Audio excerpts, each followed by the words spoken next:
नमस्कार, आप देख रहे हैं दूरदर्शन किसान। कार्यक्रम हेलो किसान में आप सभी का स्वागत है। मैं हूं मोनालिसा। जैसा कि आप सभी जानते हैं, ये एक फोन इन कार्यक्रम है जिसमें हम कृषि क्षेत्र से जुड़े हुए अलग अलग विषय अलग अलग दिन लेकर आते हैं आपके लिए और हमारे खास मेहमानों से उस पर विस्तार से चर्चा करके जानकारी हासिल करते हैं। आप भी इस कार्यक्रम में हमारे साथ शामिल हो सकते हैं। आप हमारे टोल फ्री नंबर पर कॉल कर सकते हैं और सवाल पूछ सकते हैं हमारे खास मेहमानों से।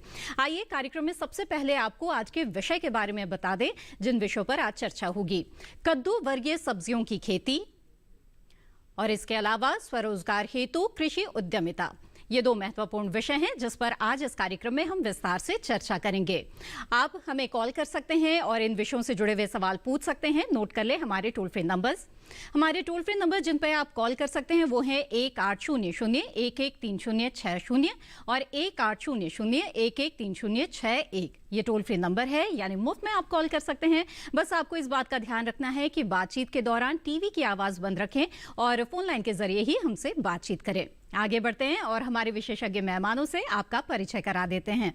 इस वक्त हमारे साथ जुड़े हुए हैं डॉक्टर हर्षवर्धन चौधरी, जो कि प्रधान वैज्ञानिक है शाकीय विज्ञान संभाग IRI पूसा नई दिल्ली में। डॉक्टर चौधरी, आपका बहुत बहुत स्वागत है इस कार्यक्रम में। इसके साथ ही हमारे साथ इस कार्यक्रम में जुड़े हुए हैं डॉक्टर भगवान सिंह मीणा, प्रोफेसर हैं प्रसार शिक्षा कृषि अनुसंधान केंद्र श्रीगंगानगर राजस्थान में। डॉक्टर मीणा, आपका भी बहुत बहुत स्वागत है इस कार्यक्रम में। नमस्कार जी नमस्कार। आइए हेलो किसान कार्यक्रम में चर्चा की शुरुआत करते हैं और जैसा कि कद्दू वर्गीय सब्जियों के बारे में आज हम खास तौर से चर्चा करने जा रहे हैं। डॉक्टर चौधरी, बताएं हमें कि ये जो कद्दू वर्गीय सब्जियां हैं सेहत के लिए बड़ी अच्छी मानी जाती है और लोगों की अच्छी खासी मांग भी इन सब्जियों के लिए रहती है। किसानों के लिए इसकी खेती किस तरह से फायदेमंद है, क्या महत्व है इनका? जी हाँ, आपने बिल्कुल सही कहा है कि सेहत के लिए ये बहुत ही फायदेमंद है। और आज जब कुछ भाई ऐसे लोग हैं जिनको कि भोजन तो उनको बहुत मात्रा में मिल रहा है लेकिन पोषण उतना नहीं मिल रहा है, ऐसे लोगों के लिए जितनी भी कद्दू वर्गीय सब्जियां हैं इनमें विटामिन यानी जो और लवण, इन दोनों से ये भरपूर होती हैं जी। और ऐसे भी बहुत सारे लोग हैं जिनको मोटापे की समस्या है या जो कम कैलोरी की डाइट लेना पसंद करते हैं, यानी ऐसा खाना वो पसंद करते हैं जिसमें जो एनर्जी हो, उससे जो ऊर्जा मिले वो कम मिले। ऐसे लोगों के लिए भी जो कद्दू वर्गीय सब्जियां हैं, क्योंकि इसमें 90 से 95% जो होता है इसमें पानी होता है, इस कारण इसमें कोई भी फैट नहीं होता है, यानी वसा नहीं होता है, इसमें प्रोटीन कम होता है, इस कारण से एनर्जी कम होती है। इसके अलावा जैसा मैं आपको पहले ही बताया, इसमें तरबूज है, खरबूज है जिसमें विटामिन सी, विटामिन ए काफ़ी होते हैं, खीरा है, ककड़ी है, इसमें पानी के साथ साथ लवण काफ़ी होता है।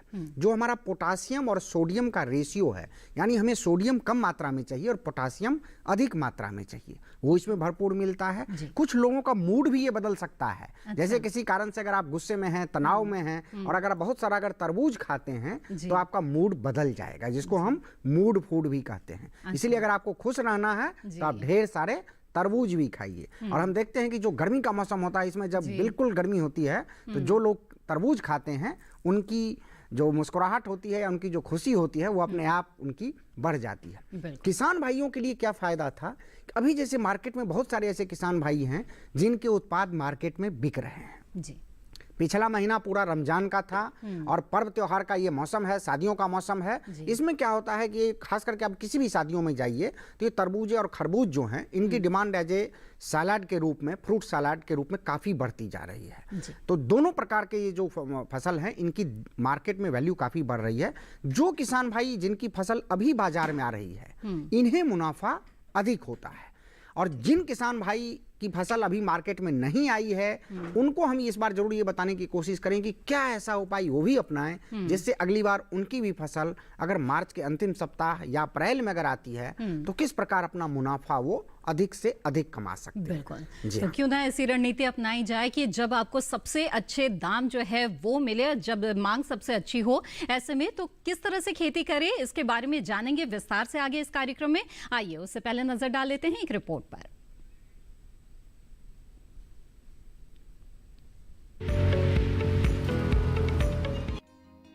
कद्दू वर्गीय फसलों जैसे काशी फल, कद्दू, लौकी, तोरई, खरबूज, तरबूज और ककड़ी की बुआई मार्च और अप्रैल में हो चुकी है।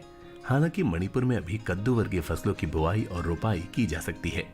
साथ ही राजस्थान में भी कुछ जगहों में कद्दू वर्गीय फसलों जैसे तरबूज और खरबूज बो सकते हैं। वैसे तो कद्दू वर्गीय सब्जियों की खेती सभी तरह की मिट्टी में की जा सकती है, लेकिन अच्छे जल निकास वाली दोमट और बलुई दोमट मिट्टी इसकी खेती के लिए अच्छी मानी जाती है। आपको बता दें कि इस समय कद्दू वर्गीय फसलों में कीट पतंगों का प्रकोप बढ़ जाता है। ऐसे में इनके नियंत्रण का खास तौर से ध्यान रखें। एक बार पौध अवस्था पर फसल स्वस्थ रहती है तो आगे भी अच्छी उपज मिलने की पूरी संभावना रहती है। अगर सिंचाई की बात करें तो आमतौर पर गर्मियों में खासकर मई में 5 से 8 दिनों के अंतराल पर सिंचाई करते रहना चाहिए। कद्दू वर्गीय सब्जियों में लाल कद्दू और फल मक्खी प्रमुख रूप से लगने वाले कीट हैं। फल मक्खी के नियंत्रण के लिए कार्बोरेल 2 ग्राम प्रति लीटर की दर से छिड़काव करें। ध्यान रखें कि कीटनाशी का छिड़काव फलों के टूटने के बाद ही करें। साथ ही फसल में किसी भी तरह की दवा का छिड़काव करने से पहले कृषि विशेषज्ञों की सलाह जरूर लें। कद्दू वर्गीय सब्जियों में कुछ प्रमुख रोग जैसे मृदु रोमिल आसिता, चूर्णिल आसिता और जड़ विगलन रोग फफूंदी से फैलने वाले रोग हैं। इनकी रोकथाम के लिए रोगग्रस्त फसल अवशेषों को निकालकर नष्ट कर देना चाहिए। मृदु रोमिल आसिता के लिए मैनकोजेब 2.5 मिलीलीटर की मात्रा को 1 लीटर पानी में मिलाकर छिड़काव करना चाहिए। कद्दू वर्गीय फसलों में बुकनी रोग के नियंत्रण के लिए केराथिन 1 लीटर या 3 किलोग्राम घुलनशील गंधक को 1 हेक्टेयर की दर से 1000 लीटर पानी में घोल बनाकर छिड़काव करना चाहिए।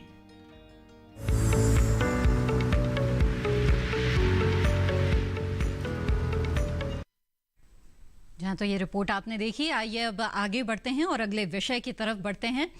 डॉक्टर मीणा, आपसे जानना चाहेंगे कि जो आज के युवा हैं कृषि क्षेत्र में वो तभी जुड़ेंगे, उनका रुझान तभी होगा जब इसमें उनको मुनाफा नजर आएगा। ऐसे में अगर स्वरोजगार के लिहाज से हम जानना चाहें कि कृषि उद्यमिता की किस तरह की संभावनाएं इस वक्त उनके सामने हैं, तो इसके बारे में आप क्या बताना चाहेंगे? आपने जैसे सही फरमाया है कि आज के परिप्रेक्ष्य में बात करें तो कृषि क्षेत्र हमारी जो इकोनॉमी है उसका आधार बन चुका है। और जो हमारे युवा हैं उनके लिए खासकर जो हमारे किसान भाई जैसे परंपरागत खेती करते रहे हैं तो उनको एक खेती का व्यवसाय को हमने एक घरेलू व्यवसाय के रूप में ही जाना है।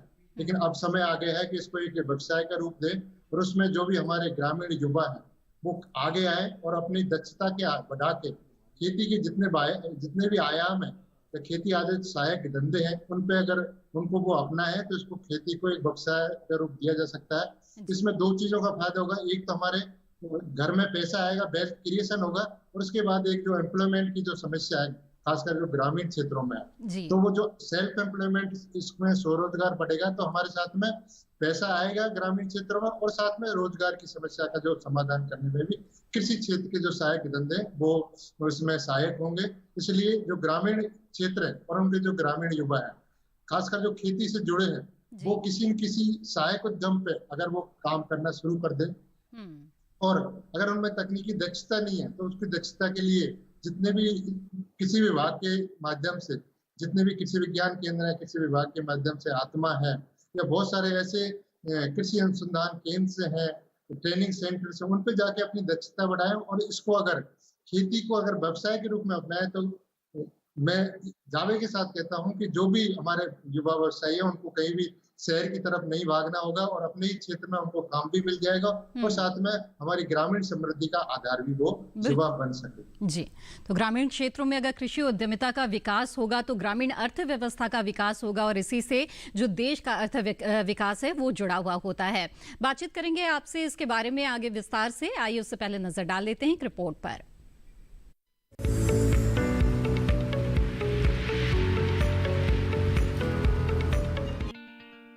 खेती में रोजगार की अपार संभावनाएं हैं। खासकर जिस तरह से कोरोना काल में कृषि क्षेत्र का प्रदर्शन रहा है उसने युवाओं को अपनी ओर आकर्षित किया है। कृषि क्षेत्र से जुड़े बहुत से ऐसे उद्यम हैं जिन्हें अपनाकर आप खुद को आत्मनिर्भर बना सकते हैं। इतना ही नहीं, किसान खेती के साथ साथ भी एग्री स्टार्टअप कर सकते हैं। बागवानी, पशुपालन, वानिकी, मूल्य संवर्धन, तालाब में मछली पालन और डेयरी ऐसे क्षेत्र हैं जिनमें स्वरोजगार की काफी संभावनाएं हैं। डेयरी क्षेत्र की बात करें तो इसमें आप न सिर्फ दूध बेचकर बल्कि दूध का मूल्य संवर्धन करके भी अच्छा खासा मुनाफा कमा सकते हैं। दूध और दूध से बने उत्पादों की मांग बाजार में साल भर बनी रहती है। ऐसे में दूध का मूल्य संवर्धन करना मुनाफे का सौदा बन सकता है। सरकार भी कृषि उद्यमिता को काफी बढ़ावा दे रही है। सरकार की ओर से कई ऐसी योजनाएं चल रही हैं जिनका फायदा लेकर युवा कृषि क्षेत्र में स्वरोजगार के लिए अपना स्टार्टअप कर सकते हैं। अगर आप भी कृषि क्षेत्र में स्वरोजगार के लिए कोई उद्यम शुरू करना चाहते हैं तो अपने नजदीकी कृषि विज्ञान केंद्र से जानकारी ले सकते हैं। इसके अलावा आत्मा यानी कृषि प्रौद्योगिकी प्रबंधन एजेंसी और पशु विज्ञान केंद्र से भी आप मार्गदर्शन ले सकते हैं। बैंक से लोन कैसे मिलेगा, ट्रेनिंग कैसे और कहां से मिलेगी, इन सब बातों की जानकारी भी आप यहां से ले सकते हैं। उद्यमिता विकास के लिए अनुकूल परिवेश मौजूद है जिसका फायदा ग्रामीण युवा ले सकते हैं। ग्रामीण क्षेत्रों में स्वरोजगार के अवसर उपलब्ध होने से न सिर्फ युवा और किसान आत्मनिर्भर बनेंगे बल्कि किसानों की आमदनी भी तेजी से बढ़ेगी।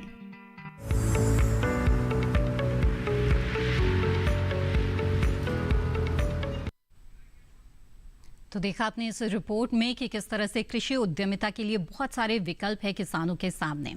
यहाँ पर बातचीत को आगे बढ़ाएंगे और कद्दू वर्गीय सब्जियों के बारे में आइए जानकारी हासिल करते हैं। डॉक्टर चौधरी बताएं हमें कि जिन किसानों ने कद्दू वर्गीय सब्जियां ली है, इस वक्त खेतों में जिनकी फसल खड़ी है, उन्हें इस वक्त किस तरह के समसामयिक कार्य करने चाहिए? जी हाँ, ये आपने बिल्कुल सही पूछा है और खास करके आज का जो आपका ये विषय है, ये उद्यमिता भी इसमें एक विषय जुड़ा हुआ है। इसीलिए मैं कहना चाहूँगा कि पहले हम कैसे उनको हम उद्यमी बनाएं, इस पे हमें ज़्यादा जोर देना चाहिए। जो भी हमारे युवा हैं या जो भी हमारे खेती हैं कर रहे हैं, इनको व्यवसाय की तरफ हम कैसे, इनको एक चीज़ का असल ध्यान देना है कि जब हम खेती करते हैं, चाहे सब्जी की करें या किसी भी फसल की, हमें ये ध्यान देना है कि हम कितना उगाएं ये जरूरी नहीं है, हम कब उगाएं ये महत्वपूर्ण है। कब उगाएं ये हमें कैसे तय करना है, जब बाजार में हमें कीमत अधिक मिलती है। जैसे आपने पूछा कि अभी जो किसान भाई जिनकी फसल मार्केट में आ रही है, अब हमें पता है कि अगर हम खीरा लगाते हैं, लौकी लगाते हैं, तोरी लगाते हैं, तो ये करीब 45 दिन के बाद इनकी फसल तुराई होकर मार्केट में आ जाती है। इसी प्रकार अगर हम खरबूज और तरबूज लगाते हैं तो करीब 70 से 80 दिन के बाद ये मार्केट में आता है। किसान भाइयों को ये चाहिए कि अगर हमें दिल्ली के मार्केट में बेचना है, यानी यहाँ पे मार्च का महीना या अप्रैल 15 तक या पूरे अप्रैल में कीमत सबसे अधिक होती है, तो उससे 90 दिन पहले उनको ये फसलों को लगाना चाहिए। या अगर हम खीरा लौकी की बात करें तो हम 45 दिन पहले अगर हम लगाते हैं तो आपकी फसल बाजार में आ सकती है। अब किसानों के लिए दो विकल्प है। जो बड़े किसान हैं या तो पॉली हाउस या नेट हाउस लगा के उसमें खेती कर सकते हैं, और ऐसे किसान भाई तो खीरा और करेले की खेती वो नवंबर और दिसंबर में भी करते हैं, जिनकी फसल जनवरी तक भी आती है और उनको और अधिक कीमत मिलती है। लेकिन जो छोटे किसान हैं वो दिसंबर के महीने में अगर पॉलीथीन का घर बना के उसमें अगर पौध तैयार करते हैं और उनको जनवरी में जब पाले की समस्या खत्म हो जाती है या फरवरी के प्रथम सप्ताह में उनको अगर लगा देते हैं खुले खेत में, उनकी फसल मार्च के 15-20 मार्च से और अभी उनकी फसल मार्केट में आनी प्रारंभ हो जाती है। इस कारण से उनको अधिक फायदा मिलता है। इसी प्रकार से जो और छोटे किसान हैं, जो छोटा लो टनल बना सकते हैं, जो हमारा पूरा इलाका जहाँ पे खास करके जो पाले की समस्या है, जैसे हरियाणा है, पूरे पंजाब में, पूरे राजस्थान में, हम लो टनल बना के और उस पर हम रेज्ड बेड बना के उस पर हम ड्रिप का लाइन बिछा के उस पे हम दिसंबर या जनवरी के महीने में हम या तो सीधी बिजाई कर सकते हैं या हम पौध लगाते हैं, और जो ही गर्मी प्रारंभ होने वाली आती है यानी फरवरी के मौसम में उसको हम हटा देते हैं। उन किसान भाइयों की भी फसल मार्केट में जल्दी आती है। तो इस तरीके से हमें ये देखना है कि आपको अगर टोटल उत्पादन अगर आपका कम भी हो रहा है, लेकिन अगर आपको मार्केट में अगर कीमत अधिक मिल रही है तो टोटल मुनाफा आपका अधिक से अधिक होगा। इसीलिए हमें यह ध्यान देना बहुत जरूरी है कि हम कब उगाएं। बिल्कुल। दूसरा, आपके प्रोडक्ट में कोई इनको ऐसा अनोखापन होना चाहिए जिससे मार्केट में आपको कीमत अधिक मिले। बिल्कुल। तो डॉक्टर चौधरी, आपको यहाँ पर रोकना पड़ेगा, माफ कीजिएगा, और जानेंगे कि ऐसी अनोखी चीज कैसे लाई जा सकती है ताकि उन्हें और भी अच्छे भाव मिले मार्केट में। लेकिन इस समय हमारे साथ एक कॉलर जुड़ गए हैं तो उनका सवाल यहाँ पहले ले लेते हैं। ओमवीर जी इस वक्त अलीगढ़ उत्तर प्रदेश से हमारे साथ जुड़े हुए हैं। ओमवीर जी, स्वागत है आपका, पूछिए अपना सवाल। हेलो ओमवीर जी, क्या मेरी आवाज मिल रही है आपको? आपकी आवाज नहीं आ रही जी। हम आपको सुन पा रहे हैं ओमवीर जी, आप अपना सवाल पूछ सकते हैं। जी, आप अपना सवाल पूछ सकते हैं। हेलो जी ओमवीर जी, हम आपको सुन पा रहे हैं, आप अपना सवाल पूछ सकते हैं। नहीं, मुझे बकरी पालन के लिए लोन की जरूरत है, तो मानो कहाँ अप्लाई करना? जी, बकरी पालन के लिए आप ऋण लेना चाहते हैं तो ऐसे में कहां से प्राप्त कर सकते हैं, आइए जानते हैं। डॉक्टर मीणा, आप इन्हें क्या सुझाव देंगे कि अगर बकरी पालन करना चाहते हैं और एक व्यावसायिक तौर पर इसे अपनाना चाहते हैं तो ऋण कहां से प्राप्त कर सकते हैं? बकरी पालन जैसे कि पशुपालन में आता है, पशुपालन में अगर आज की बात करें तो बकरी पालन भी एक उभरता व्यवसाय है हमारे किसान भाई जो पशुपालन लायक करते हैं उनमें बना हुआ है। तो उनको मैं सबसे पहले सलाह दूंगा कि आप नजदीकी पशुपालन विभाग या पशु विज्ञान केंद्र या किसी विज्ञान केंद्र से जो पशुपालन, जो बकरी पालन की जो प्रशिक्षण है उसमें एक बार भाग लें और कम से कम 6 या 7 दिन का प्रशिक्षण जरूर प्राप्त करें कि बकरी पालन को उन्नत तरीके से कैसे पाला जाता है, उसको कैसे एक लाभ का सौदा बनाया जा सकता है। उसके बाद में एक परियोजना बना के बकरी पालन पर जितना इनका खुद के संसाधन है और उसके बाद में ये बैंक से कितनी आर्थिक सहायता इनको चाहिए होती है, उसके बाद में एक परियोजना रिपोर्ट जिसको हम DPR बोलते हैं, परियोजना रिपोर्ट बना के और उसको किसी संस्था से वैज्ञानिकों से प्रमाणित करा के और नजदीकी बैंक में उसको संपर्क करें बैंक कर्मियों से और बैंक अधिकारियों से, और उसके बाद ये कहें कि मेरे को इस पर बकरी पालन पे लोन चाहिए, तो वो बैंक है वो उसके जो परियोजना के आधार पर उनकी सहायता करेंगे, उनको आर्थिक मदद उपलब्ध करवाएंगे। जी बिल्कुल। तो ओमवीर जी, मुझे उम्मीद है कि आपके सवाल का जवाब आपको मिल गया होगा। यहाँ पर हेलो किसान कार्यक्रम में आगे बढ़ते हैं। अगले कॉलर हमारे साथ जुड़ गए हैं नंदस्वरूप मिश्रा, बाराबंकी, उत्तर प्रदेश से। नंदस्वरूप जी, स्वागत है आपका, पूछे अपना सवाल। नंदस्वरूप जी, मेरी आवाज मिल रही है क्या आपको? हेलो, नमस्कार सर, मैं नंदस्वरूप मिश्रा हूँ बाराबंकी से। मैं जानना चाहता हूँ, हम लोग पेशे से किसान हैं, हमारा रकबा तो बढ़ नहीं रहा है, जमीन हमारी बढ़ नहीं रही, हमारी जनसंख्या बढ़ रही, बच्चे बढ़ रहे हैं, तो इनको स्वरोजगार से, कृषि आधारित स्वरोजगार से जोड़ने के लिए हमें क्या क्या कदम उठाने चाहिए, क्या करना चाहिए जिससे इनको रोजगार मिल सके? बिल्कुल, आइए जानते हैं इसका जवाब। जी डॉक्टर मीणा, बताएं, ऐसे किसानों के लिए जिनके पास जोत जो है वो कम है, छोटी जमीन है, ऐसे में उनके पास कृषि उद्यमिता के लिए क्या विकल्प हैं? ऐसे किसान भाई जिनके पास जोत अगर छोटी है या छोटी होती जा रही है, उनके लिए है कि किसी सहायक जो व्यवसाय जिनमें जमीन की कम आवश्यकता होती है, जिसमें हम पशुपालन की बात कर सकते हैं, या अगर आपके पास फार्म पॉन्ड है, अगर जिसमें आपने पॉन्ड बना रखा है तो उसमें हम मछली पालन की बात कर सकते हैं। और थोड़ी ही जमीन में अगर मधुमक्खी पालन भी ऐसा व्यवसाय है जिसमें जमीन की आवश्यकता ही नहीं है, और उसके साथ में अगर बकरी पालन है या मुर्गी पालन है, ये ऐसे व्यवसाय हैं जिसमें जमीन की आवश्यकता बहुत कम है, लेकिन जमीन के साथ में जो हमारे संसाधन है, जो हमारी खेती से हमें बेस्ट के रूप में मिलते हैं, वो भी इन सहायक धंधों में काम आते हैं। तो जो भी छोटे किसान है वो अपने नजदीकी जो भी दक्षता, जो क्षमता निर्माण केंद्र है, कृषि विज्ञान केंद्र है, पशु विज्ञान केंद्र है, विश्वविद्यालय के और सेंटर्स हैं जिसमें बहुत सारे सेंटर से जो DICs हैं, उनके माध्यम से एक तकनीकी दक्षता बनानी है उन व्यवसायों में जो उस क्षेत्र विशेष के लिए सुटेबल है। पहले ये देखना है कि मेरे क्षेत्र में कौन कौन से व्यवसाय मैं अच्छी तरह से कर सकता हूँ या उनके लिए मार्केट की सुविधा उपलब्ध है। विपणन की जो हमारा उत्पाद होगा उसका विपणन की सुविधा के बाद में हम ये चाहेंगे कि उस पर्टिकुलर व्यवसाय में हमें दक्षता बनानी है, तो उसके लिए हमें नजदीकी कृषि विज्ञान केंद्र, आत्मा पशु विज्ञान केंद्र या भारतीय कृषि अनुसंधान परिषद के जितने संस्थान अगर आसपास है उनसे संपर्क करके अपने क्षेत्र विशेष में जिस व्यवसाय में आप आगे बढ़ना चाहते हो उसमें प्रशिक्षण लें। प्रशिक्षण के बाद में वैज्ञानिकों के मार्गदर्शन के साथ में एक परियोजना रिपोर्ट बनाएं और परियोजना रिपोर्ट के बाद में या तो अपने नजदीकी नाबार्ड जो जिला स्तर पर नाबार्ड के अधिकारी उनसे संपर्क करें, या जो संबंधित जो व्यवसाय है, जैसे अगर पशुपालन की बात है तो पशुपालन के विभाग के अधिकारियों से संपर्क करके उस जो परियोजना को वो बैंक में समन्वित करें, या अगर मान लीजिए हॉर्टिकल्चर या उद्यान विभाग से संबंधित है तो उद्यान विभाग के अधिकारियों के मार्गदर्शन में उस परियोजना को बैंक में अगर सुपुर्द करें, और जो आर्थिक अनुदान हमें चाहिए, जो स्कीम अगर है तो उसमें आर्थिक अनुदान मिलेगा, तो इस हिसाब से अगर आप चलोगे तो कहीं न कहीं आपको जो छोटी खेती वाले हैं उनको कहीं कहीं खेती को एक व्यवसाय के रूप देने में फायदा होगा और अपनी आर्थिक स्थिति को भी वो सुदृढ़ कर पाए। बिल्कुल नंदस्वरूप जी, बहुत ही विस्तार से आपको यहाँ पे जवाब मिल गया है कि किस तरह से अगर कम जोत है जमीन की तब भी बहुत सारे विकल्प आपके पास होते हैं कि कृषि उद्यमिता से आप जुड़ सकते हैं। सीधे सीधे अगर केवल खेती करेंगे तो जो मात्रा है उपज की बहुत ज्यादा नहीं मिल पाएगी, बहुत मुनाफा नहीं होगा, लेकिन अगर उद्यमिता से जुड़ते हैं तो आपकी आमदनी काफी बढ़ सकती है।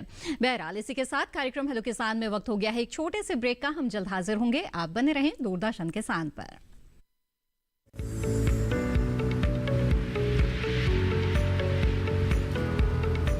अरे भाई सुना नहीं क्या, KCC ने किसानों का जिंदगी बदल दिया है। देश के छोटे किसान 1,60,000 रुपये तक का कर्ज बिना किसी गारंटी को ले पाएंगे। ब्याज खोरों से भी पीछा छूटा, मैं तो जैविक खेती का पूरा सामान मंगा लिया। केसीसी का भी कोई दबाव नहीं है। ब्याज चुकाने के लिए पूरा 1 साल मिलता है। समय पर भुगतान करने पर केवल 4% के सालाना ब्याज पे लोन मिल गया मुझे। अपना आधार कार्ड, लेटेस्ट फोटो और जमीन के कागजात लेके अप्लाई करो बस। और नामांकन भरने के लिए जेब भी ढीली नहीं करनी पड़ी।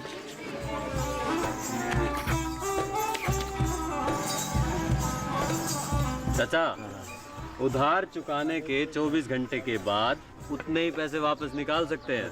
केसीसी ने किसानों की जिंदगी वाकई बदल दी है। तो आप भी किसान क्रेडिट कार्ड अपनाएं और सहजता से ऋण पाएं।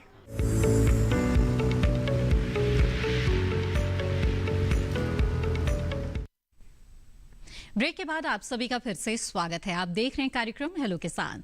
आज इस कार्यक्रम में हम कद्दू वर्गीय सब्जियों की खेती के बारे में चर्चा कर रहे हैं और इसके साथ ही कृषि क्षेत्र से जुड़े उद्यमिता के बारे में भी बातचीत कर रहे हैं। इन विषयों के बारे में अगर आप भी कुछ जानना चाहते हैं, सवाल पूछना चाहते हैं, तो आप हमारे टोल फ्री नंबर पर कॉल कर सकते हैं और हमारे विशेषज्ञ मेहमानों से सवाल पूछ सकते हैं। बातचीत को यहाँ पर आगे बढ़ाएंगे और डॉक्टर चौधरी, आपसे जानना चाहूंगी, जैसे कि ब्रेक पर जाने से पहले आप बता रहे थे कि किस समय पर आप खेती कर रहे हैं, ये बहुत ही महत्वपूर्ण है, तभी फसल सही समय पर आएगी और आपको अच्छे दाम मिलेंगे। लेकिन इसके साथ ही आप अपनी खेती में कुछ अनोखी बात भी जोड़ सकते हैं जिससे आपको और भी ज्यादा फायदा हो। तो वो क्या चीजें हो सकती हैं? जी हाँ, आपने बिल्कुल सही कहा है। देखिए, जब भी हम बाजार में जाते हैं तो उन्हीं किसान भाइयों को मुनाफा अधिक मिलता है जिनके उत्पाद में कोई न कोई अनोखापन होता है। अनोखापन कई प्रकार से हो सकता है। जैसे मान लीजिए दिसंबर और जनवरी में कोई खीरा, लौकी, तोरी ये सब नहीं बाजार में उपलब्ध है। आपने पॉली हाउस लगाया, उसमें आपने उगाया और खीरा, करेला अगर आप दिसंबर, जनवरी, फरवरी में अगर आप बेचेंगे दिल्ली के मार्केट में तो अनोखापन है, आपको कीमत अधिक मिलेगी। जैसे अभी मैं बताऊं, अभी खरबूजा मार्केट में अभी बहुत आ रहा है, लेकिन ये जैसे मधुरस टाइप है या हरा मधु है या कजरी टाइप खरबूजा भी मार्केट में काफ़ी आ रहा है। लेकिन इन खरबूजे की जो सेल्फ लाइफ है, यानी अगर आप उसको मार्केट में लेके जाएंगे तो बाजार में 1 या 2 दिन के अंदर अगर वो बिक गया और उपभोक्ता के अंदर चला गया, अगर फ्रिज में रखा गया, नहीं तो वो खराब हो जाता है। वहीं पे जैसे आजकल एक स्पेशलिटी मेलन आया, विशेष प्रकार के खरबूजे हैं जिनको कुछ लोग सरदा खरबूजे के नाम से भी जानते हैं। ऊपर से वो पीला दिखता है, लेकिन आप देखते होंगे मार्केट में वो 20 दिन 25 दिन तक आसानी से रह सकता है। उसको हम मॉडरेट क्लाइमेट में उगाते हैं या हम नेट हाउस या पॉली हाउस में हम उसको उगा सकते हैं। यानी बेमौसम की अगर कोई चीज उगाते हैं वो अनोखापन है। जो चीज अगर आपको कम मुनाफा दे रहा है, जिसकी सेल्फ लाइफ कम है, उसके बदले में अगर आप सेल्फ लाइफ अधिक वाली चीज उगाते हैं, ये अनोखापन हो सकता है। जैसे मैं तरबूज में भी बताना चाहूंगा, पहले बहुत बड़े बड़े तरबूज होते थे, 10 किलो के, 8 किलो के। अभी भी ग्रामीण क्षेत्र में बड़े तरबूज होते हैं। शहरी क्षेत्र में लोग चाहते हैं कि तरबूज जो फ्रिज का 2 शेल्फ होता है उसके अंदर में रखा जाए। तो उसके लिए आइस बॉक्स टाइप है, यानी जो बेलनाकार या ओवल टाइप शेप का होता है, 2 किलो 2.5 किलो का होता है। उसको जो शहरी लोग हैं वो अपने फ्रिज के अंदर में रखते हैं। आइस बॉक्स की उत्पादन कम होता है लेकिन मार्केट में कीमत अधिक मिलती है। उसके अनोखे सिर्फ खेती न करें बल्कि स्मार्ट खेती को अपनाएं, तभी आप जो अपनी आमदनी है उसमें इजाफा कर सकते हैं। और इसके तरीकों के बारे में जानेंगे और भी आगे। लेकिन इस वक्त हमारे साथ एक कॉलर जुड़े हुए हैं, उनका सवाल यहाँ ले लेते हैं। राजू सिंह जी इस वक्त उन्नाव उत्तर प्रदेश से हमारे साथ जुड़े हुए हैं। जी राजू जी, स्वागत है आपका, पूछे अपना सवाल। हेलो राजू जी, मेरी आवाज मिल रही है क्या आपको? जी मैम, नमस्कार। जी नमस्कार, पूछे अपना सवाल। मैम, मैं जो है कृषि उद्यमिता के बारे में जानकारी चाहता था। तो इसमें कैसे हम जुड़ सकते हैं और उसमें क्या क्या किया जा सकता है? जी ठीक है, आइए जानते हैं इसके बारे में। डॉक्टर मीणा, बताएं हमें कि किसान चाहते तो हैं कृषि उद्यमिता से जुड़ना, लेकिन उन्हें किस तरह के व्यवसाय को चुनना चाहिए, ये किस तरह से तय करें, क्या सुझाव देंगे आप? कोई भी, जैसे कि हमारा खेती बहुत विविधीकरण है और हर जिले में, हर क्षेत्र में कहीं न कहीं कोई न कोई खेती आधारित सहायक धंधे पहले से ही स्थापित है या उनकी संभावना है।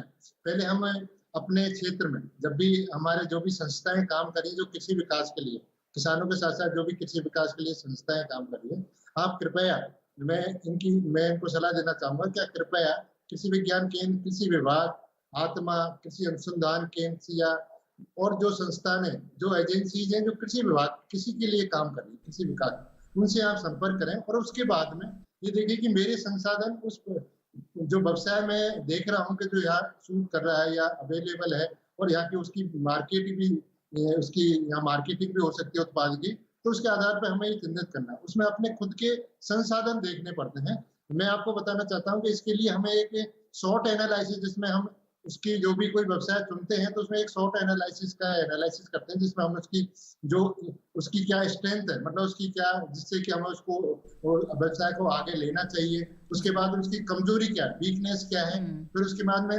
अपॉर्चुनिटी क्या है, मतलब उसकी आगे संभावना क्या, वो बढ़ने की संभावना है, तो या उसमें थ्रेट या कोई जोखिम क्या है उस व्यवसाय में। तो ये अगर 4 बिंदुओं पर कोई भी किसान भाई जो क्षेत्र विशेष में जो जितने भी व्यवसाय हैं उनको एक बार लिस्ट बना लें, और लिस्ट बनाने के बाद फिर एक एक पे चर्चा करें कि अगर मैं इस पे जाऊंगा कि इसकी स्ट्रेंथ, जो इसकी मजबूती क्या है इस व्यवसाय की। सपोज हम एक व्यवसाय ले लेते हैं, अगर कोई मान लिए अगर डेयरी की बात करें, अगर डेयरी उद्योग लगाना चाहता है तो डेयरी की मजबूती क्या है, उसके बाद में उसकी कमजोरियां क्या है। कि डेयरी की मजबूती ये है कि भाई मिल्क, हर जो दूध है या दूध उत्पाद है हर घर की आवश्यकता है, और उसका व्यवसायकरण होते जा रहा है, और साथ में उसकी वैल्यू एडिशन भी होता है दूध का।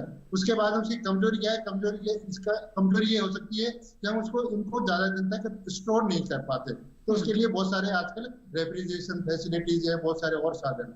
उसके बाद संभावना क्या है, क्योंकि ग्रामीण क्षेत्र में रोजगार के लिए साथ में जनसंख्या बढ़ती जा रही है और लोगों को अच्छा क्वालिटी मिल्क प्रोडक्ट चाहिए, तो उसके लिए वो पैसे देने की आज की, क्योंकि हमारा लिविंग स्टैंडर्ड कुछ हद तक गाँवों में भी बढ़ रहा है, तो उसके लिए हमें जो भी हमारे उपभोक्ता है वो पैसे देने को तैयार है, उनको क्वालिटी के उत्पाद मिल जाए तो वो देने को तैयार। इसलिए अगर हम क्वालिटी को आधार बना के कोई भी व्यवसाय करना चाहेंगे तो उसमें कहीं न कहीं हम सफलता मिलेगी हमें, और हमारे जो उपभोक्ता है उनको भी अच्छा गुणवत्तापूर्ण अगर उत्पाद मिलेगा तो वो भी हमारे जो उत्पाद है उनको लाइकिंग करेंगे। और उसकी अगर कोई बहुत सारी सरकारी योजनाएं हैं जिनका भी हमें लाभ मिलता है, जिसमें बैंकों से आर्थिक अनुदान मिलता है, भारत सरकार और राज्य सरकार की बहुत सारी योजना है जिनके हिसाब से हमें आर्थिक अनुदान मिलता है, सब्सिडी मिलती है, और साथ में बहुत सारे टैक्स बेनिफिट्स भी मिलते हैं।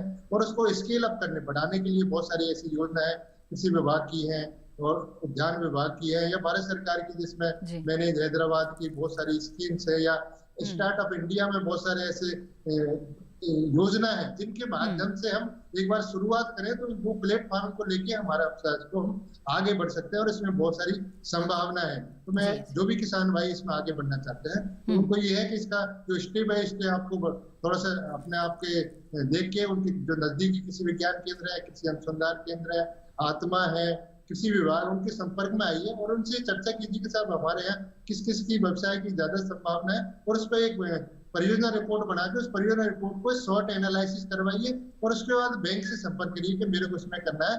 और सबसे पहले जो बैंक की जो आवश्यकता है वो आपके खुद के संसाधन है, और साथ में जो डीपीआर है वो आप बननी होनी चाहिए, आपके हाथ में एक डॉक्यूमेंट होना चाहिए, ताकि बैंक को एक विश्वास हो जाए। जो आपका जो विश्वास है उसके आधार पर आपको वो आर्थिक सहायता कर पाएंगे, अदरवाइज अगर आपको विश्वास नहीं है तो वो आर्थिक सहायता नहीं कर पाएंगे। इसलिए कोई भी किसान भाई अगर उस हिसाब से चलेगा, और उसके लिए अगर आप किसी व्यवसाय में जो आपने चिन्हित किया उसमें तकनीकी दक्षता नहीं है तो सबसे पहले जो काम करना है आपको सॉफ्ट स्किल बनानी है। उसके लिए नजदीकी कृषि विज्ञान केंद्र, पशु विज्ञान केंद्र, आत्मा के प्रशिक्षण केंद्र, या जो भी भारत सरकार राज्य सरकार की जितनी भी एजेंसी उनके जो प्रशिक्षण केंद्र है उनसे जरूर आप संपर्क।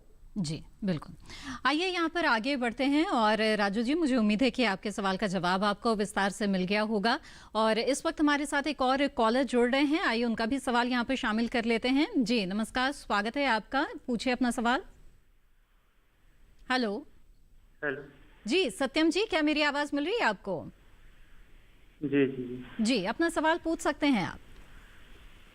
हेलो जी सत्यम जी, हम आपको सुन पा रहे हैं, आप अपना सवाल पूछ सकते हैं।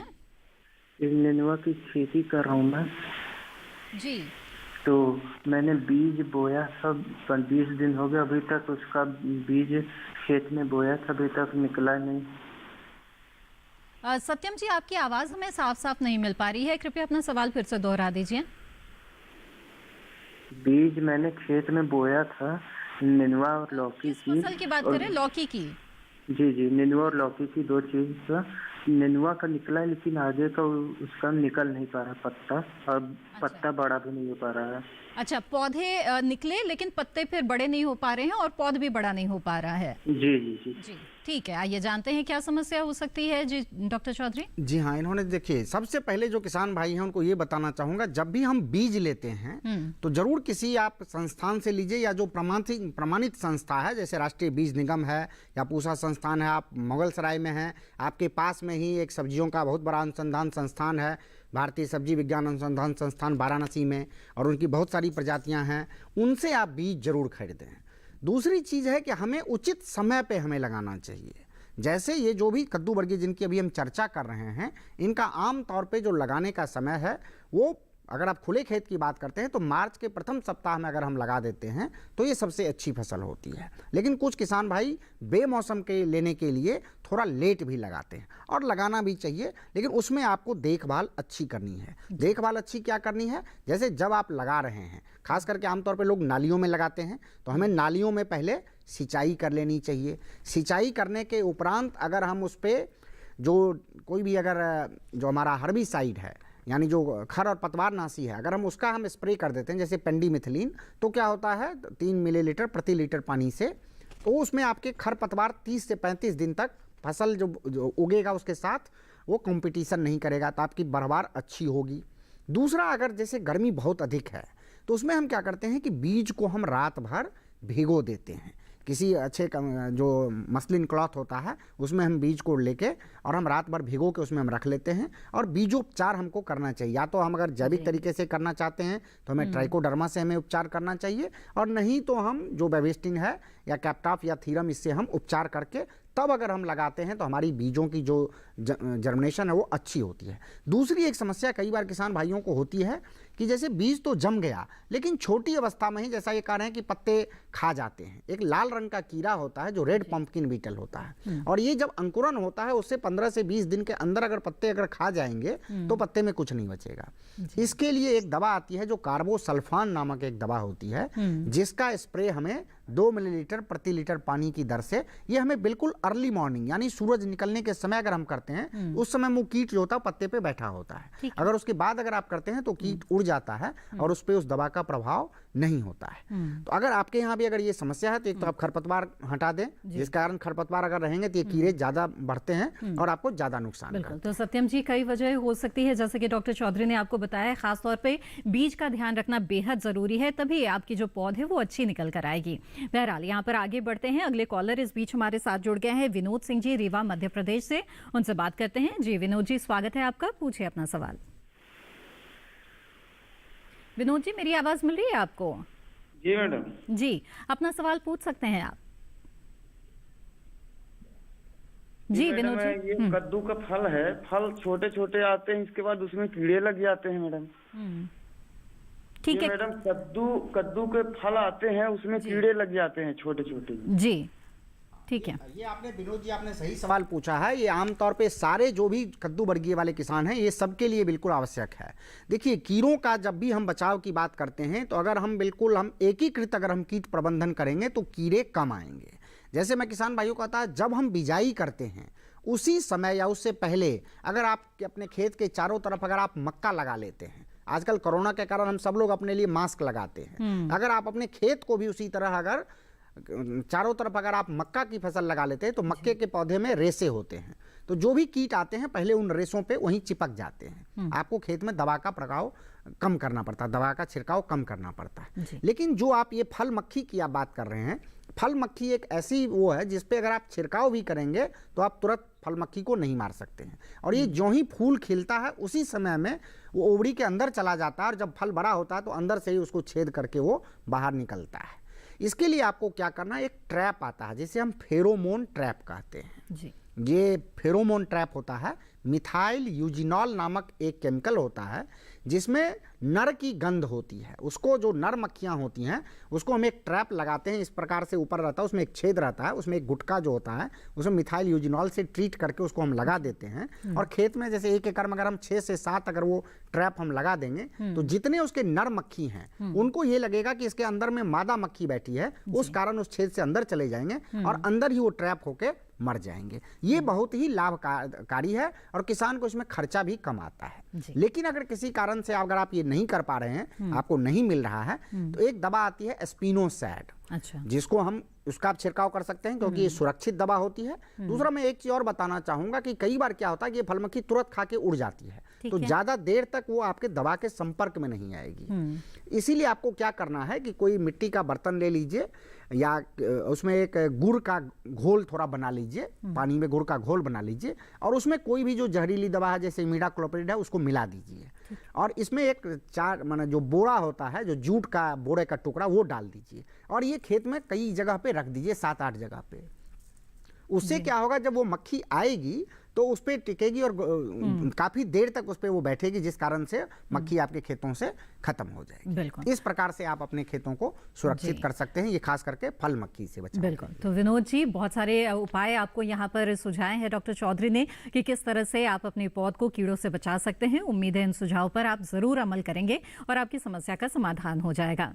इसी के साथ यहाँ पर कार्यक्रम हेलो किसान में रुकेंगे एक और छोटे से ब्रेक के लिए। जल्द हाजिर होंगे, आप बने रहें दूरदर्शन किसान पर।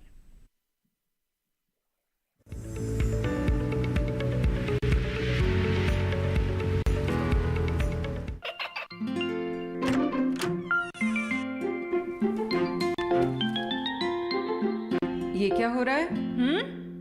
काशवी, इतने कम मार्क्स? काशू बेटा पढ़ा करो, पढ़ोगी नहीं तो आगे कैसे बढ़ोगी? मम्मा मैं भी तो आपसे यही कहना चाहती हूँ, पढ़ा करो। आप पढ़ोगे नहीं तो आगे कैसे बढ़ोगे? मतलब? वो देखो, सिर्फ बैक पर छपा ऑर्गेनिक नहीं, ऑर्गेनिक का निशान पहचानिए। पीजीएस ऑर्गेनिक का ये लोगो उन किसानों की पहचान है जो आज भी परंपरागत विधि से रसायन मुक्त खेती कर आपके लिए शुद्ध फसल उपजा रहे हैं।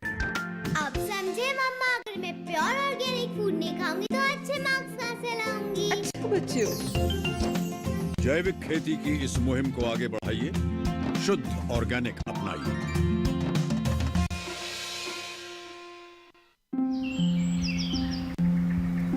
अरे अरे अरे क्या कर रहा है? इधर इधर इधर, हम बोल रहे हैं तेरे बीजू का। पुतला बोल रहा है? हाँ, पक्षियों से तो हम खेत को बचा लेते हैं, पर इन घातक रसायनों से कैसे बचाएं? मतलब? देख बेटा, तू जो ये अंधाधुंध रसायन मिलाता है ना, मिट्टी की सेहत बिगड़ने लगी है और जब माटी ही कमजोर पड़ जाएगी तो उपज कैसे सेहतमंद होगी? अरे पहले ऐसा नहीं था, पूछना अपने बड़े बुजुर्गों से, कैसे फसल लहलहाती थी, शुद्धता झलकती थी। हाँ, माटी भी तंदुरुस्त और लोग भी। अब पहली वाली बात कहाँ? पर अब तो सभी डाले हैं। सब नहीं, आज भी लाखों जागरूक किसान परंपरागत विधि से फसल उगा रहे हैं, खर्चा कम और उपज की कीमत भी बेहतर पा रहे हैं। ठीक है भाई, मैं भी आज से जैविक खेती शुरू करूंगा। माटी से प्रेम की परंपरा है, परंपरागत खेती।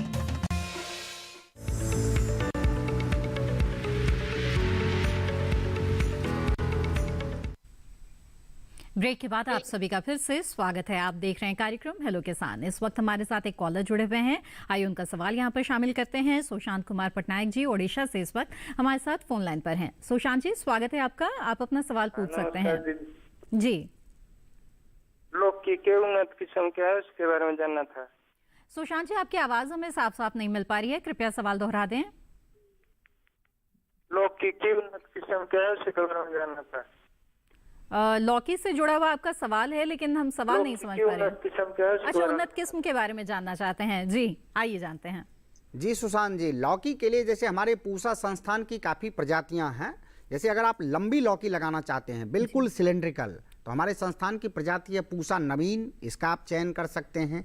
या अगर आप हाइब्रिड प्रजाति लगाना चाहते हैं, यानी संकर किस्म अगर लगाना चाहते हैं, तो पूसा हाइब्रिड 3 इसको आप लगा सकते हैं। हमारे संस्थान से भी बीज मिलता है या राष्ट्रीय बीज निगम के माध्यम से भी इसका बीज आप ले सकते हैं।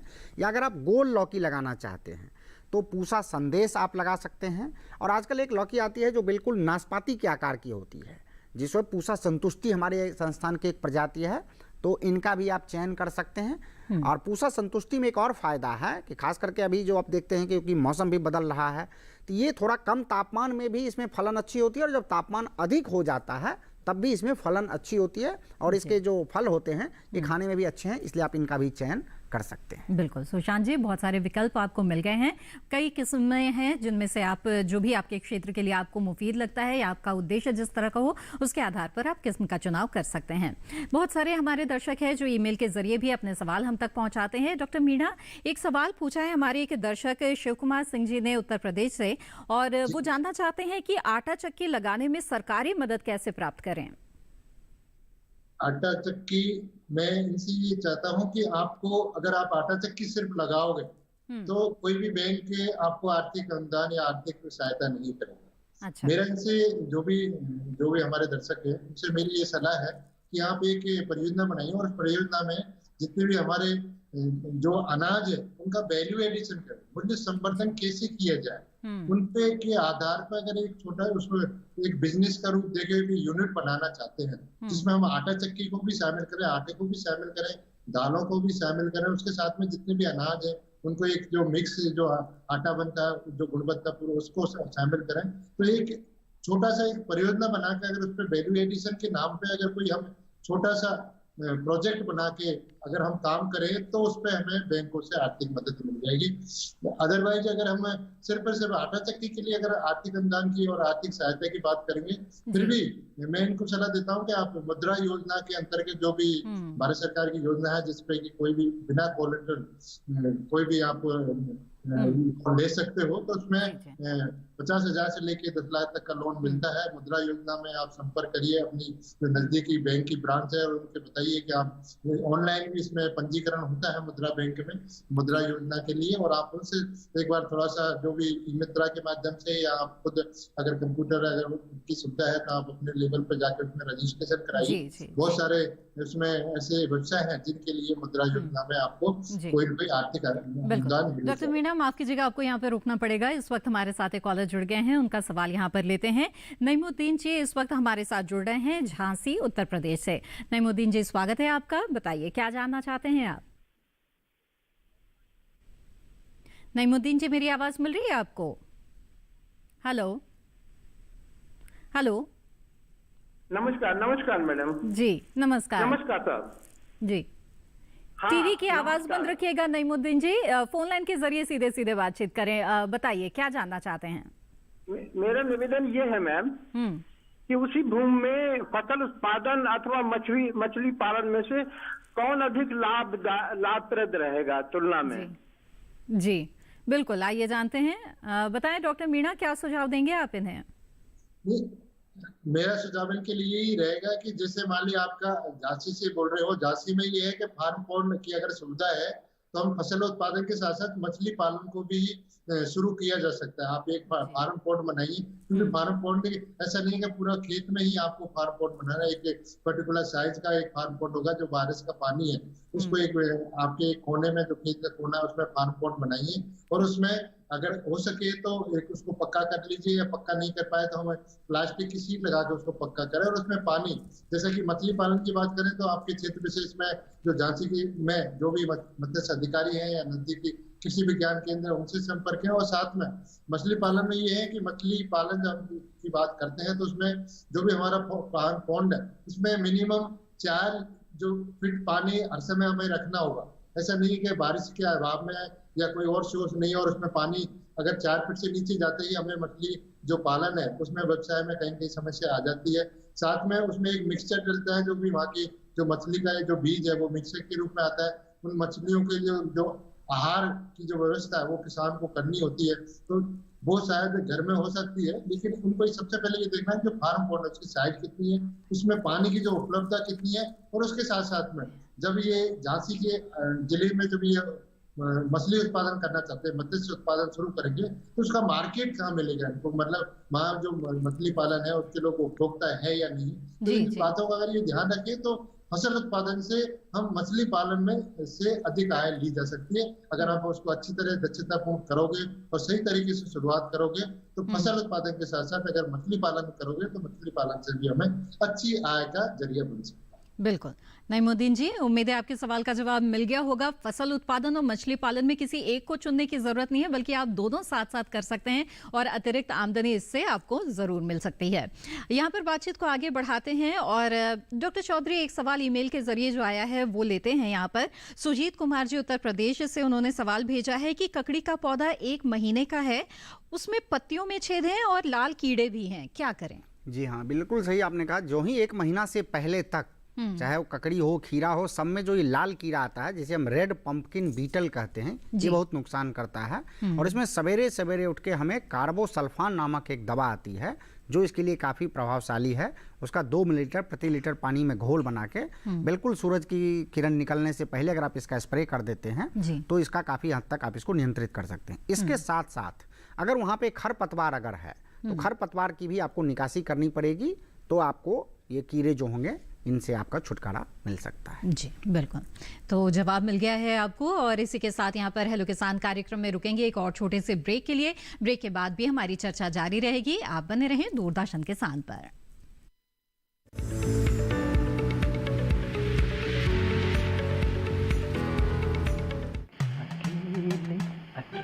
अरे वाह भैया, अकेले अकेले। अरे तू भी ले, पर खाएगा कैसे? मैं ऑर्गेनिक खेती की बात कर रहा रे बेटे। अकेले अकेले खेती कब तक करेगा? मतलब गांव में 20-25 किसानों का समूह बना के पंजीकरण करवा ले, फिर सरकारी ट्रेनिंग भी मिलेगी और मुफ्त जैविक बीज खाद भी।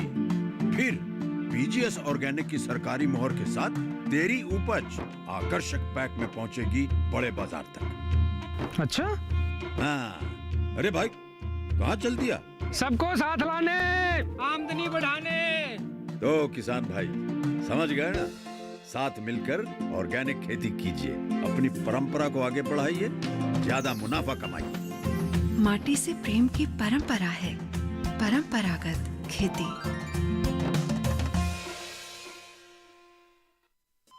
अरे सुन तो। मुझे क्या सुनाना चाहते हो? जो सुनाओ मेरी सौतन को। किसको? अरे वही तुम्हारा मोबाइल फोन जिससे सुबह शाम दिन रात चिपके रहते थे और कहते थे किसान कॉल सेंटर से बातें हो रही हैं। अच्छा ये बात है। हाँ, क्यों? क्या हुआ? अब बात नहीं होती क्या? अब तो झट से बात हो जाती है। ऐसा क्या? हाँ, अब तो ज्यादा लाइनें और खास तकनीक के कारण खेती के माहिरों से तुरंत बात हो जाती है। और अगर कभी लाइन व्यस्त हो तो अपनी समस्या फोन पर रिकॉर्ड करा दो, वहाँ से फोन आ जाता है और समस्या की हल का मैसेज भी आ जाता है। ये देखो आ गया। अरे वाह, इसका मतलब इंतजार की घड़ी अब खत्म। हाँ। तभी मैं सोचूं कि आजकल मुझ पर इतना प्यार क्यों आ रहा है। कृषि संबंधी समस्याओं का अपनी भाषा में तुरंत हल पाने के लिए पूरे भारत में किसी भी फोन से हेल्पलाइन नंबर पर संपर्क करें। किसानों का दोस्त किसान कॉल सेंटर।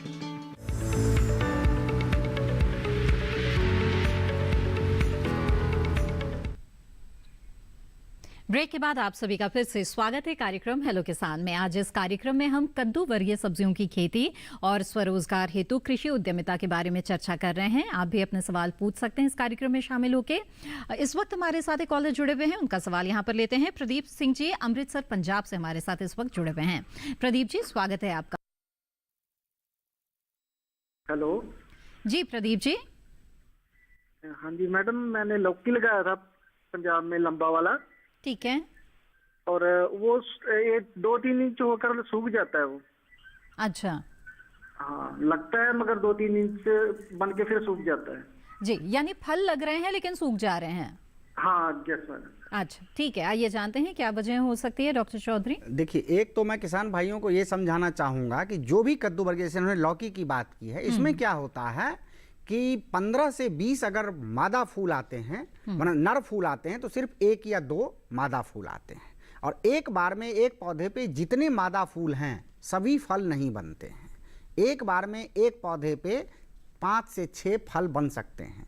जब उनको हम तोड़ते जाते हैं तो फिर अगले जो फल होंगे वो बनेंगे। खास करके जो किसानों को कई बार क्या लगता है कि जैसे चूंकि इसकी जो मादा फूल होती है उसमें पहले एक छोटा सा फल लगा होता है, उसके बाद उसमें फूल लगा होता है। अगर वो पूरे फल में अगर विकसित नहीं होता है तो किसान भाइयों को ये लगता है कि हमारे कुछ फूल जो हैं ये सूख रहे हैं, ये बन नहीं रहे हैं। अगर आपके खेत में अगर एक पौधे पे अगर 3-4 फल अगर बड़े अगर बन गए हैं तो आपको ज़्यादा परेशान होने की आवश्यकता नहीं है। लेकिन कई बार क्या होता है कि जब खास करके हम बिल्कुल कम खेती करते हैं या वहाँ आसपास में खीरा भी है, लौकी भी है, ककड़ी भी है, तोरी भी है, तो बाकी जो होते हैं उनके फूल जो होते हैं आप देखते होंगे पीले रंग के होते हैं। जो लौकी होती है इसका फूल जो होता है वो सफ़ेद रंग का होता है। इस कारण से इस पर मक्खियाँ थोड़ी कम आकर्षित होती हैं। इस कारण से कई बार ये समस्या होती है कि इसमें हमें परागण में थोड़ी समस्या होती है। लेकिन आमतौर पे ये जो हमारा किचन गार्डन होता है उसमें ये समस्या होती है। उसमें हम लोग किसान भाइयों को या जो हमारे उपभोक्ता हैं उनको बताते हैं कि आप उसमें परागण कर सकते हैं। अगर आप बड़े पैमाने पे लगा रहे हैं तो अगर आपके खेत में अगर 3-4 अगर बन रहे हैं तो इतना सफिशियंट है। हमें जब आपकी उसकी तुराई करेंगे तो आगे उसमें फल बनते जाएंगे। लेकिन अगर आप एक काम कर सकते हैं, कई बार क्या होता है जैसे अगर आपके खेतों में अगर कोई माइक्रो न्यूट्रिएंट्स की अगर कमी है उस कारण से भी कई बार देखते होंगे कि फल थोड़े ही बड़े होकर टेढ़े हो गए या ज़्यादा नहीं बने हैं। तो जो भी आप माइक्रो न्यूट्रिएंट्स का जैसे आपका जिंक है, आयरन है, कैल्शियम है, इनका आजकल एक मिक्सचर आता है। इन माइक्रो न्यूट्रिएंट्स का मिक्सचर का आप उस पर फोलियर एप्लीकेशन कर सकते हैं या जड़ों में भी आजकल बहुत सारी ऐसी आती हैं जो लिक्विड फर्टिलाइजर्स हैं, उनका भी अगर आप ये अगर उपयोग करेंगे तो आपकी ये समस्या बहुत हद तक कम होती है। एक चीज मैं थोड़ा सा यहाँ पे किसानों को और बता दूं कि अगर हम पोटासियम अगर हम कोई भी जब सब्जी उगाते हैं, खास करके किसान भाई क्या करते हैं कि नाइट्रोजन तो डालते हैं और फास्फोरस भी डालते हैं लेकिन पोटासियम का कम उपयोग करते हैं। अगर हम पोटासियम भी डालते हैं तो उससे हमें कई सारे फायदे होते हैं। जैसे हमें इसकी भी समस्या होती है, जो बीमारी कम लगती है, आपकी गुणवत्ता भी अच्छी होती है, फसलों में चमक भी आती है। और ये जो हम समस्या का सामना करने पड़ते हैं कि हमारे फल बड़े नहीं हो रहे हैं, इन समस्याओं से कम आपको जूझना पड़ेगा। बिल्कुल प्रदीप जी, उम्मीद है आपके सवाल का जवाब मिल गया होगा और इन सुझावों पर भी आप जरूर अमल करेंगे। डॉक्टर मीना, आपसे जानना चाहेंगे कि कृषि उद्यमिता से किसान जुड़ तो जाए लेकिन इसकी सफलता को लेकर के किस तरह का मंत्र आप देना चाहेंगे किसानों को? सबसे पहले मैं ये बताना चाहता हूँ कि भारत सरकार की एक योजना है जिसको फार्म FPO के नाम से जानते हैं या कृषक उत्पादक संघ। अगर छोटे किसान हैं और जो किसान जो उद्यमता की तरफ बढ़ना चाहते हैं या कृषि को एक व्यवसाय के रूप में करना चाहते हैं या कृषि के साथ साथ जो परंपरागत खेती है, जो हमारी फसलें हैं, या उनके साथ में अगर वो किसान अगर उनके साथ में व्यवसाय करना चाहते हैं तो सबसे पहले ये है कि वो जैसे कृषक उत्पादक संघ या छोटे सेल्फ हेल्प ग्रुप बना के अगर वो काम करें तो उसके हिसाब से उनकी सफलता की गारंटी ज्यादा हो जाती है। FPO के माध्यम से हमें किसानों को ये है कि FPO क्या है, FPO में ये है कि किसानों को आपस में जोड़ना है और एक प्लेटफॉर्म उनको बनाना है और उसके साथ में उनके साथ बहुत सारे फायदे हैं। छोटे किसान और जो मझोले किसान हैं उनके लिए एक बोन हो सकता है। तो FPO के सारे अगर किसान उस अप्रोच के साथ चले तो कहीं न कहीं जो सफलता की गारंटी होगी, इसमें भारत सरकार भी बहुत सहायता कर रही है। और जितने हमारे किसान हैं वो एक संघ बनाएंगे, संघ बना के उसके जो फायदे जितने भी उनकी आदान की आवश्यकता है पहले अपनी आदान की आवश्यकता पूरी करेंगे और जिस व्यवसाय विशेष पर जिनको अगर बीज है, खाद है या दवाई है या जो भी व्यवसाय जो करना चाह रहे हैं, जैसे जैविक खेती पर कुछ करना चाह रहे हैं, तो उनका एक जो आदान है वो सबको साथ मिलेगा और एक यूनिट के रूप में उनको सही करने में भी एक बहुत जो उनके समस्या नहीं आएगी। और भारत सरकार की तरफ से इसको एक तरह से बूस्ट दिया जा रहा है कि किसान संघ बना के खेती करें तो कहीं न कहीं जो छोटे किसान है या किसानों के सामने जो छोटी मोटी समस्या आती है उनसे भी छुटकारा मिल जाएगा। और संघ मिला बिल्कुल, डॉक्टर मीना, कहा भी जाता है संगठन में शक्ति है, तो ऐसे में अगर FPO के साथ जुड़ते हैं और फिर उद्यमिता शुरू करते हैं तो उसमें सफलता की जो गुंजाइश है वो ज्यादा बढ़ जाती है। आपने बहुत ही अहम जानकारियां हमें इस कार्यक्रम में दी। लगातार आप हमारे साथ जुड़े रहें, आपका बहुत बहुत धन्यवाद। थैंक यू जी। और हेलो किसान कार्यक्रम में चलते चलते डॉक्टर चौधरी, मैं दोनों जो विषय है उससे जोड़ के सवाल पूछना चाहती हूँ कि कद्दू वर्गीय सब्जियों से किसान जुड़े हुए हैं और खेती करने के साथ साथ वो भी उद्यमिता से जुड़ना चाहते हैं, तो ऐसे में आप उन्हें क्या सुझाव देंगे? जी हाँ, आपने बिल्कुल सही पूछा है। जब भी हम जैसे व्यवसाय की बात करते हैं, जैसे जो भी किसान भाई या जो यंग लड़के हैं अगर वो पॉली हाउस लगाते हैं, जो नेशनल हॉर्टिकल्चर बोर्ड है उसके लिए आपको काफ़ी सहायता भी देता है, या जो उद्यान विभाग होता है, जो नेशनल हॉर्टिकल्चर मिशन चल रहा है, बागवानी मिशन, ये बहुत सारे राज्यों में भी चल रहा है और नेशनल लेवल पे भी चल रहा है। इसके अंतर्गत आपको पॉली हाउस लगाने के लिए या नेट हाउस लगाने के लिए आपको सहायता मिलती है और उसमें आप वर्टिकल फार्मिंग कर सकते हैं। जैसे अभी ये किसान भाई पूछ रहे थे जमीन की जोत कम हो रही है, तो अगर आप पॉली हाउस और नेट हाउस लगाते हैं तो कम जगह में आप अधिक उत्पादन ले सकते हैं। क्यों? क्योंकि आप पौधों को ऊपर की तरफ आप ट्रेंड करते हैं, यानी पर स्क्वायर यूनिट एरिया में आप अधिक पौधे लगाते हैं और आप बेमौसम का उगा सकते हैं। खीरा की 3 फसल आप उसमें ले सकते हैं। इस प्रकार से आप अपनी इनकम को भी बढ़ाते हैं, लोगों को आप रोजगार भी देते हैं और इसके साथ साथ जैसे मान लीजिए आप पैक हाउस लगाते हैं तो पैक हाउस में जैसे आप ये जो बीज रहित खीरा आता है, जो सीडलेस खीरा आता है, इसको हम श्रिंक रैप करके अगर हम बाजार में बेचते हैं तो इसकी सेल्फ लाइफ अधिक दिन तक रहती है।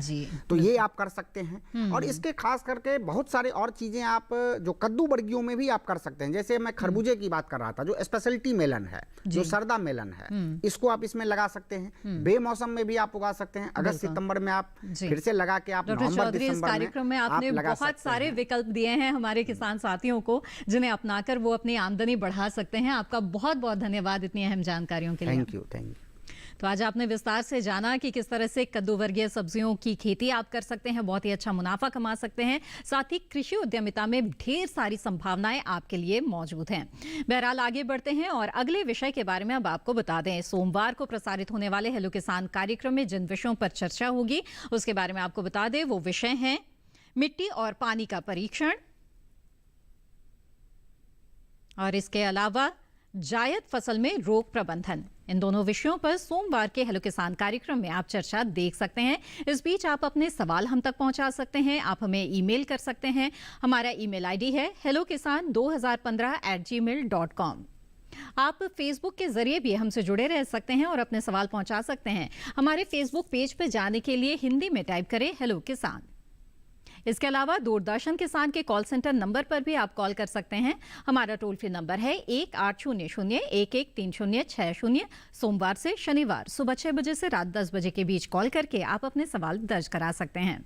इसी के साथ आपको बता दें कि हेलो किसान कार्यक्रम को आप यूट्यूब चैनल पर भी देख सकते हैं। दूरदर्शन किसान के यूट्यूब चैनल से जुड़ने के लिए टीवी स्क्रीन पर दिखाए जा रहे इस QR कोड को स्कैन करें। हेलो किसान कार्यक्रम की आज की कड़ी में बस इतना ही। हमें उम्मीद है कि आज इस कार्यक्रम में जो जानकारियां दी गई वो आपके लिए जरूर फायदेमंद साबित होंगी। इसी के साथ मुझे दीजिए इजाजत। आप बने रहें दूरदर्शन किसान पर। नमस्कार।